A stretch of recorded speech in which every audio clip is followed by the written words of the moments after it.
بسم اللہ الرحمن الرحیم۔ السلام علیکم۔ حضرت سارہ رضی اللہ تعالی عنہا حضرت ابراہیم علیہ السلام خلیل اللہ کی پہلی بیوی تھیں۔ وہ ایک بادشاہ کی بیٹی تھیں اور عجیب حالات میں حضرت ابراہیم علیہ السلام کے نکاح میں آئیں۔ جب حضرت ابراہیم علیہ السلام ملک عراق سے ہجرت کر کے شام کی طرف روانہ ہوئے، راستے میں ان کا گزر ایک ایسے شہر میں ہوا جہاں جشن اور میلے جیسی کیفیت تھی۔ لوگ قیمتی لباس سے آراستہ گھوم پھر رہے تھے۔ حضرت ابراہیم علیہ السلام نے ان لوگوں سے پوچھا کہ یہ میلہ کس قسم کا لگا ہوا ہے۔ لوگوں نے بتایا کہ اس ملک کے بادشاہ کی بیٹی دوپہر کے وقت اپنی سواری پر سوار ہو کر یہاں لوگوں کے ہجوم سے گزرتی ہے، مگر اب تک اس نے کسی کا انتخاب نہیں کیا۔ اب بھی اس کے آنے کا وقت ہونے والا ہے۔ حضرت ابراہیم علیہ السلام ابھی لوگوں کے یہ گفتگو سن ہی رہے تھے کہ شہزادی کی سواری آ پہنچی۔ اس نے جب اچانک حضرت ابراہیم علیہ السلام کو دیکھا، صحت مند اور توانا جسم جبکہ چہرہ بھی جلال نبوت سے روشن، فوراً اعلان کر دیا کہ میری شادی اس اجنبی سے ہوگی۔ شاہی کرندے حضرت ابراہیم علیہ السلام کو بادشاہ کے محل لے آئے۔ بادشاہ اپنی بیٹی کی پسند دیکھ کر حیران رہ گیا۔ اس کا خیال تھا کہ اس کی بیٹی اپنے لیے کوئی صاحب ثروت پسند کرے گی۔ جب اس نے سادہ کپڑوں میں ملبوس ایک نادار آدمی کو دیکھا تو بہت افسوس ہوا۔ حضرت سارہ رضی اللہ تعالی عنہا کو بہت سمجھایا کہ بیٹی یہ تیرا جوڑ نہیں، اپنے شوق اور خیال سے باز آ جا۔ لیکن حضرت سارہ رضی اللہ تعالی عنہا اپنے بات پر قائم رہی۔ چنانچہ مجبوراً بادشاہ نے اپنی لخت جگر پیاری بیٹی کی شادی حضرت ابراہیم علیہ السلام سے کر دی۔ چند دن وہاں گزارنے کے بعد حضرت ابراہیم علیہ السلام نے مصر جانے کا ارادہ ظاہر کیا تو حضرت سارہ رضی اللہ تعالی عنہا نے بھی اصرار کیا کہ وہ ساتھ جائیں گی۔ حضرت ابراہیم علیہ السلام نے پہلے تو انہیں روکا، لیکن پھر ان کے اصرار کے باعث انہیں بھی اپنے ساتھ لے کر مصر کی جانب چل پڑے۔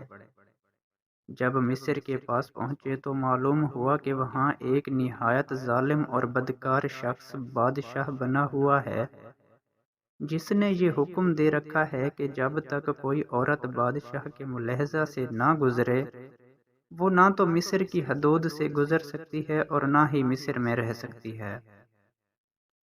حضرت ابراہیم علیہ السلام نے ایک صندوق میں حضرت سارہ رضی اللہ تعالی عنہا کو بند کر کے مصر سے گزرنا چاہا تاکہ ظالم بادشاہ کے شر سے محفوظ رہ سکے، لیکن پہرے داروں نے صندوق کھول لیا اور آپ دونوں کو ظالم بادشاہ کے سامنے پیش کر دیا۔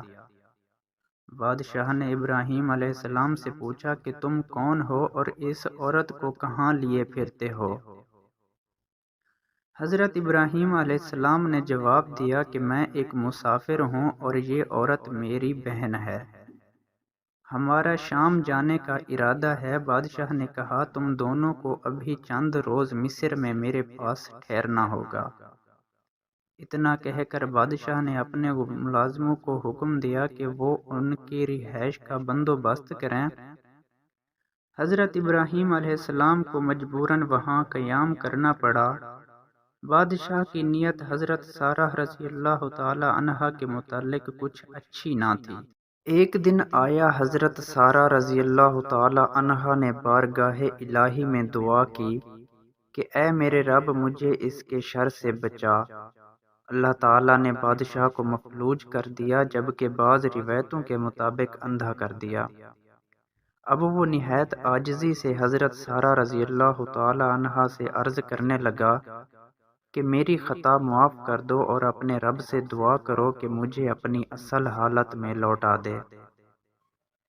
حضرت سارہ رضی اللہ تعالی عنہا نے دعا کی، دعا قبول ہو گئی اور بادشاہ اپنی اصلی حالت میں واپس آ گیا۔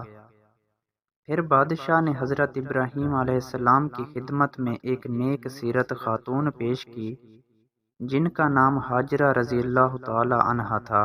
آپ علیہ السلام نے ان سے نکاح کر لیا اور پھر حضرت سارہ رضی اللہ تعالی عنہا اور حضرت ہاجرہ رضی اللہ تعالی عنہا دونوں کے ہمراہ ملک شام کی طرف روانہ ہو گئے۔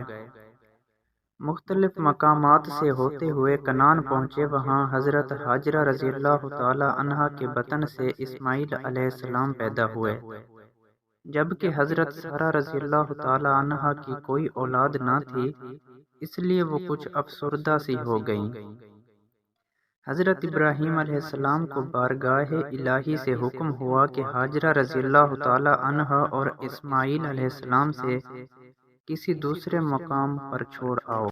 حضرت ابراہیم علیہ السلام انہیں اس مقام پر چھوڑ آئے جہاں آج کعبہ معظمہ ہے۔ اللہ تعالیٰ نے ایسے حالات بنا دیے کہ وہاں کعبہ معظمہ کے پاس آبادی ہو گئی۔